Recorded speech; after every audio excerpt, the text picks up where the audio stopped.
If there's a 9-level quake off the coast of Oregon, what we're predicted to feel here in Corvallis is somewhere in the range of a 6. Unfortunately, percentages are swayed in the favor of buildings collapsing.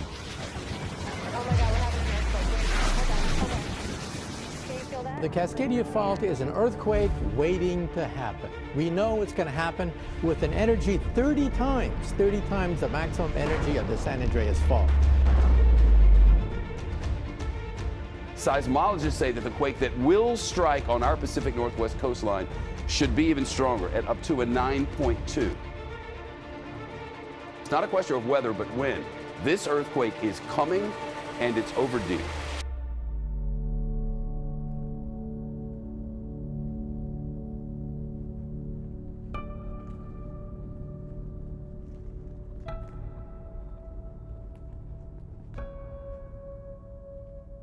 Started with the understanding that there's unreinforced masonry buildings in the Pacific Northwest are one of the most, if not the most, vulnerable buildings.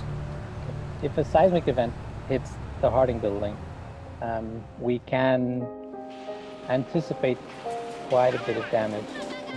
The thing about earthquakes is that not only are they very uncertain in time, but they're very uncertain in shaking level. The uncertainty in what that will cause in terms of shaking, what the building sees at the site, is huge.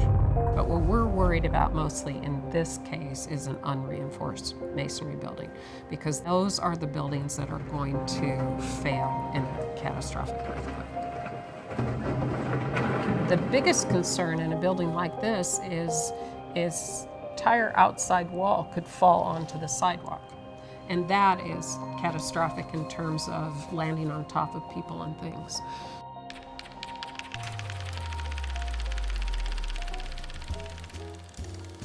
Unreinforced masonry buildings are an integral part of the fabric of historic downtowns, such as Corvallis, Portland as well. And is there a way to save them? Kind of a brainstorming around what we could do to retrofit an existing building in downtown Corvallis. The original goal of the project was to come up with a new sustainable solution, a solution that uses mass timber. Cross-laminated timber panels, wedding the two together, we thought, could we develop a mass timber solution that could aid in the retrofit of unreinforced masonry buildings? That was something that hadn't been explored ever, that most seismic retrofits are concrete and steel.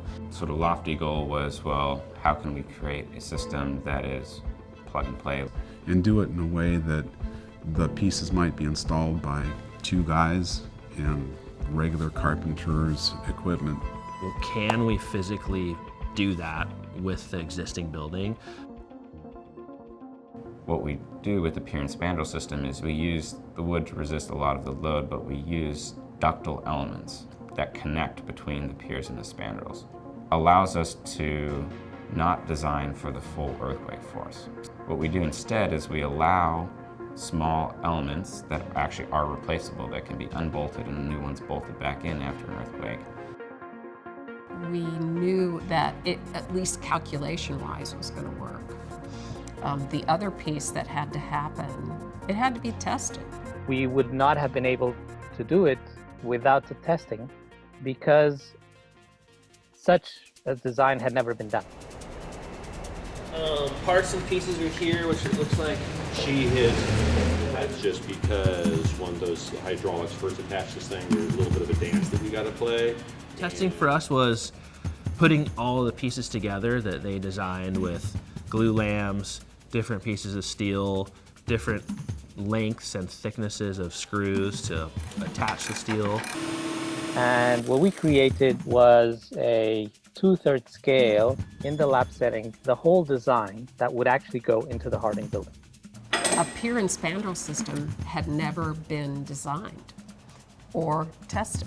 What they were testing was its ability to resist a lateral push. We cycled this pier and spandrel system back and forth many, many times. And the forces every time are getting higher and higher. The specimen performed better than expected. And actually we had to stop the test because of the setup's limitations, not because of the system failing.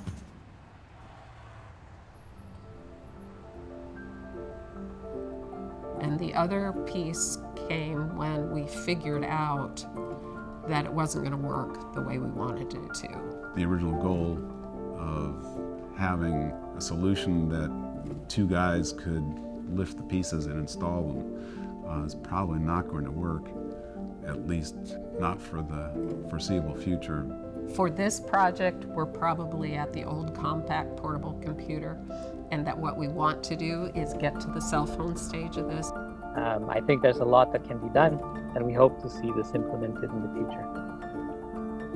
If we can preserve these buildings, we can preserve our downtown. After an event, we can get back quicker.